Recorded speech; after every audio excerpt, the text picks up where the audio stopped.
So hello everyone, আজ আমি তোমাদের সঙ্গে শেয়ার করব আমার দুপুরের মেনুতে কী কী ছিল। তো চলো দেখে নিই। এবার দেখো, এটা হলো 3 মিশালি সবজির ভাজা, পটল, কাঁকরোল আর হচ্ছে চিচিঙ্গে মিশিয়ে একটা ভাজা করেছি। আর ওই যে টেস্টি পোনা মাছের টক, কুমড়ো আর ঢ্যাঁড়স দিয়ে যা জমে খাওয়া হবে না আজ। তারপর দেখো আর কি আছে, ওঠো, এই যে বেরিয়ে পড়েছে। এটা হচ্ছে, আমি নাম জানি না, কোনো একটা নোনা মাছ, সামুদ্রিক মাছ, তার পেঁয়াজ লঙ্কা দিয়ে ভাজা।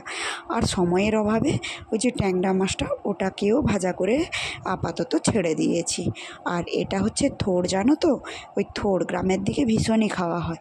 এই থোড় দিয়ে একটা চচ্চড়ি। কিন্তু এসব কী দিয়ে খাই বলো তো? বাঙালি আবার ভাতে প্রিয়, মাছে ভাতে বাঙালি, তো ভাত না হলে চলে। টাটা।